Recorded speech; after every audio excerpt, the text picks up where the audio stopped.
इस कहानी की शुरुआत होती है पेंडोरा और पृथ्वीवासियों की लड़ाई के 10 साल बाद से, जहां सबसे पहले हमें जेक सूली दिखाया जाता है।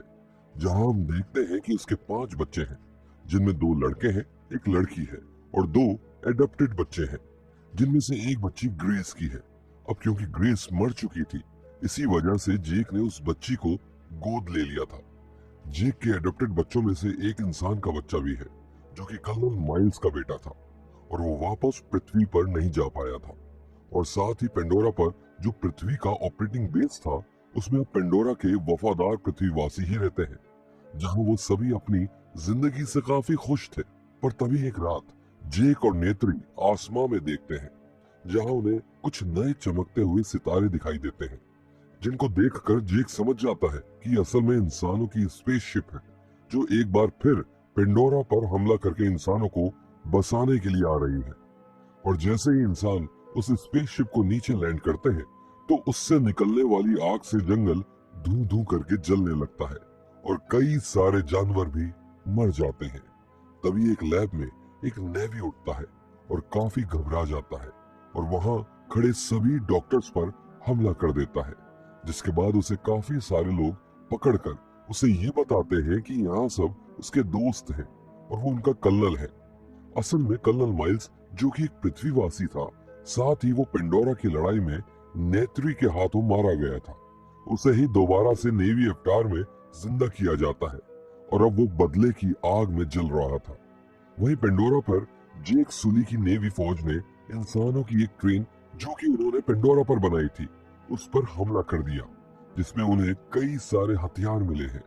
जब ये खबर कर्नल तक पहुंचती है, तो वो जेक को मारने का प्लान बनाता है, क्योंकि अगर जेक को मार दिया तो उसकी आर्मी बिखर जाएगी। पर एक आर्मी ऑफिसर कर्नल को बताती है कि जेक को मारना उतना आसान नहीं है, क्योंकि जब जब उन्होंने जेक को मारने के लिए जंगल में शिप्स भेजी हैं, तब तब हर बार जेक ने अपने उड़ने वाले जानवरों की मदद से उन्हें तबाह कर दिया है। जिसके बाद कर्नल अपने कुछ साथियों के साथ जंगल में जाता है, जहां जेक के बच्चे खेल रहे थे। वहां इंसानों को आता हुआ देख जेक के बच्चे जेक को इत्तला करते हैं, पर तभी कर्नल और उनके आदमी उन बच्चों को पकड़ लेते हैं और तभी वहां नेत्री भी आ जाती है और उन इंसानों पर हमला कर देती है, जिसके बाद दोनों में लड़ाई शुरू हो जाती है। और नेत्री अपने सभी बच्चों को तो बचा लेती है, पर उस इंसान के बच्चे, जिसका नाम स्पाइडर था, उसे नहीं बचा पाती और स्पाइडर को कर्नल उठाकर अपने साथ ले जाता है। इस लड़ाई के बाद जैक नेत्री को बताता है कि उसे ये जंगल छोड़कर जाना पड़ेगा, क्योंकि कर्नल जैक को मारना चाहता है और जब तक वो उस जंगल में रहेगा, तब तक कोई सेफ नहीं रह सकता है। और अब तो उनके पास स्पाइडर भी है, जो कि उनके बारे में सब कुछ जानता है, और वो लोग उसे ये सब बातें सब कुछ उगलवा भी लेंगे। खतरे को देखते हुए जैक और उसका परिवार वहां से भाग जाते हैं और मैथकाइना कबीले के लोगों के साथ रहने के लिए चले जाते हैं। उधर इंसानों की बेस पर स्पाइडर से जेक की लोकेशन उगलवाने के लिए उसमें कई सारे तरीके आजमाए जाते हैं, पर तभी वहां कर्नल आता है और उन्हें ऐसा करने से मना कर देता है। जिसके बाद वो स्पाइडर को अपने साथ ले जाता है और उसे बताता है कि वो उसके असली पिता है। वहीं जेक और उसका परिवार मैथकाइना कबीले के पास पहुंचते हैं और उनसे उनके साथ रहने की इजाजत मांगते हैं। असल में ये समुद्र के पास रहते हैं और ये सभी लोग दिखने में जेक और उसके परिवार से काफी अलग थे, जिसके कारण उनका वहां पर काफी मजाक भी उड़ाया जाता है। लेकिन उस कबीले का लीडर तुनावरी उन्हें वहां रहने की इजाजत दे देता है।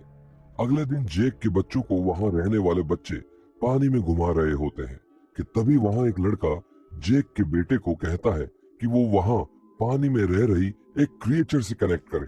और जैसे ही जेक का बेटा ऐसा करता है, तो वो क्रिएचर उसे बहुत तेजी से अपने साथ खींचता हुआ जाता है, जिससे वो उससे नीचे गिर जाता है और सभी उस पर हंसने लगते हैं। जेक भी उस कबीले के रहन सहन के तरीके सीख रहा था और उसे भी उस कबीले का लीडर एक पानी के क्रिएचर की सवारी करना सिखाता है। हालांकि पहली कोशिश में तो वो कुछ खास नहीं कर पाता, लेकिन धीरे धीरे वो उस क्रिएचर की सवारी करना सीख जाता है। वहीं दूसरी तरफ स्पाइडर कर्नल को पंडोरा के जंगलों में ले आया था और वो उसे वहां के जानवरों से मिलवाता है और उन्हें उड़ने वाले क्रिएचर्स की सवारी करना सिखाता है और साथ ही वो उन्हें नेवी कल्चर से रूबरू भी करवाता है। अगले दिन ट्राइब के लीडर का लड़का ओनंग जेक की बेटी के साथ बदतमीजी कर रहा था कि तभी वहाँ जेक के लड़के आते हैं और लोक और ओनंग से हाथापाई कर लेता है। जब जेक को ये पता चलता है तो वो लोक को बहुत डांटता है और उसे ओनंग से माफी मांगने को कहता है। लोक ओनंग से माफी मांगता है पर ओनंग के दोस्त उसे भड़काते हैं ताकि वो लोक को गहरे पानी में ले जाए जहाँ काफी सारे खतरनाक जीव रहते थे। जिसके बाद ओनंग लोक को माफ करने का नाटक करता है और उसे वहीं गहरे पानी में घुमाने के बहाने ले जाता है और वहां ले जाकर उसे छोड़ देता है। तभी वहां एक बहुत बड़ा सा जीव आ जाता है और उस पर हमला कर देता है। वो जीव लोक को खाने ही जा रहा होता है कि तभी वहां पर एक पाइकन आ जाता है जो कि साइज में बहुत बड़ा होता है और एक वेल की तरह दिखता है। पाइकन आते ही उस जीव को मार देता है पर तब तक लोक का पानी में दम घुटने लगता है और वो बेहोश हो जाता है और जब उसको होश आता है तब उसे पता चलता है कि उस पाइकन ने उसे बचा लिया और जिसके बाद वो उसे उसके घर की तरफ ले जाता है। इसी बीच लोक को दिखता है कि पाइकन के जिस्म में काफी सारे हथियार घुसे हुए थे जिन्हें वो जिस्म से बाहर निकालता है और इसके बाद पाइकन और लोक की दोस्ती हो जाती है। घर पहुंचकर वो सबको बताता है कि पाइकन ने उसकी जान बचा ली पर वो सारा इल्जाम ओनंग पर डालने की बजाय खुद को दोषी ठहराता है। उसने गहरे पानी में जाने की जिद की थी और ये देखने के बाद ओनंग और लोक में भी सच में अच्छी दोस्ती हो जाती है।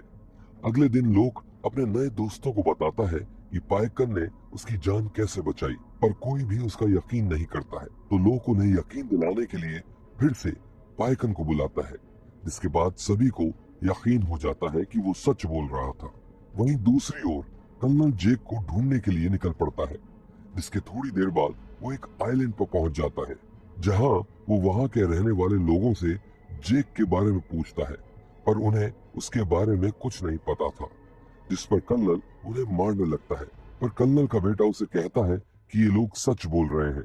जिसके बाद वो उन्हें छोड़ देता है पर जाते जाते भी वो उनके घरों में आग लगा देता है। ऐसा ही करते करते कर्नल नेवी के कुछ लोगों से जेक के बारे में पूछता है पर उसे जेक का कुछ पता नहीं चल पाता है। वहीं दूसरी ओर इंसानों को पता चलता है कि वहां के एक जीव तुलकुन के दिमाग में एक तरह का लिक्विड होता है जो कि इंसानों की उम्र बढ़ाने की स्पीड को कम कर सकता है और इस चीज के लिए उन्हें पृथ्वी पर अच्छे पैसे मिल सकते हैं। इसलिए वो सभी इंसान एक तुलकुन को ढूंढते हैं जो कि अपने बच्चे के साथ तैर रहा था और वो इंसान उसे पकड़कर मार देते हैं। ये सब स्पाइडर देखता है जिससे उसे बहुत दुख पहुंचता है।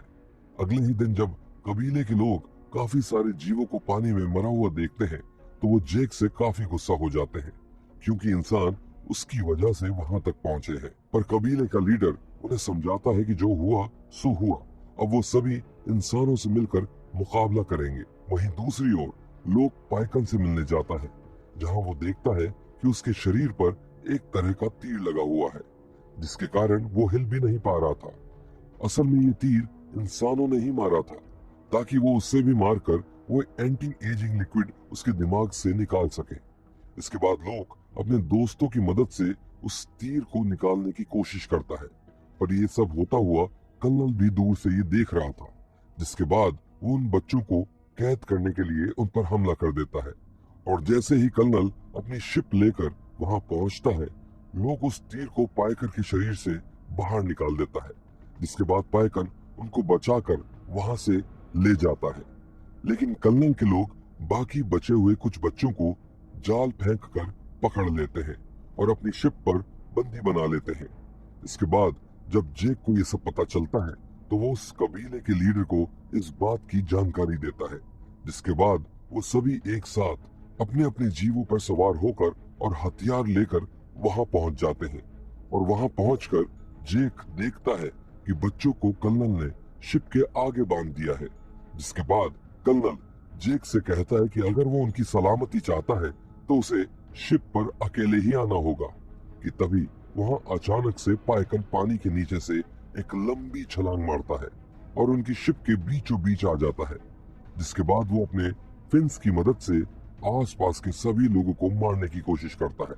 तभी जेक देखता है कि पाइकन की वजह से उनका ध्यान बट गया है, जिसके बाद वो उन सब पर हमला कर देता है और अब जेक और इंसानों के बीच बहुत ही खतरनाक लड़ाई होना शुरू हो जाती है, जिसमें दोनों तरफ के लोगों को काफी नुकसान झेलना पड़ रहा था। लेकिन कुछ ही देर बाद जेक अपने बच्चों को वहां से छुड़ा लेता है, जिसके बाद वो सभी बच्चे स्पाइडर को ढूंढने लग जाते हैं और थोड़ी ही देर बाद स्पाइडर के मिलते ही वो उसे वहां से लेकर भागने की कोशिश करते हैं।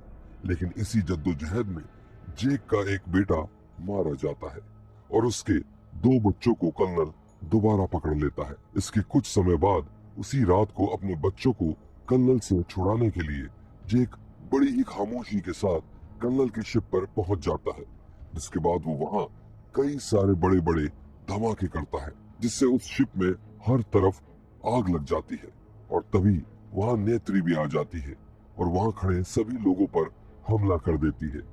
तभी कर्नल वहां से बाहर आता है, जिसने जेक के बेटे की गर्दन पर चाकू रखा हुआ था, जिसके बाद वो जेक से कहता है कि अपने हथियार डाल दे वरना वो उसे मार देगा। लेकिन तभी पीछे से नेत्री भी आ जाती है और कर्नल के बेटे की गर्दन पर चाकू रख देती है, जिसके बाद कर्नल अपना चाकू गिरा देता है और इसके बाद जेक और कर्नल में एक जबरदस्त लड़ाई होना शुरू हो जाती है, जिसमें शुरू से कर्नल जेक पर भारी पड़ता जा रहा था। लेकिन कई मुश्किलों के बाद जेक किसी तरह कर्नल को बेहोश कर देता है, जिसके बाद वो उसे पानी में ही छोड़ देता है और तभी वहां स्पाइडर आता है और कर्नल को पानी में डूबने से बचा लेता है और उसे पानी से बाहर ले आता है, जिसके बाद कर्नल उसे अपने साथ चलने को कहता है। पर स्पाइडर उसकी क्रूरता देखकर बहुत गुस्सा था, जिसके बाद वो उसे छोड़कर अपनी असली फैमिली यानी जेक और नेत्री के पास चला जाता है। कहानी के अंत में जेक अपने मर चुके बेटे को कबीले के नियम के अनुसार पानी के अंदर छोड़ देता है, जिसके बाद वो सभी मैथकियाना कबीले के सदस्य बन चुके थे। तो ये थी अवतार पार्ट 2 फिल्म की सारी कहानी।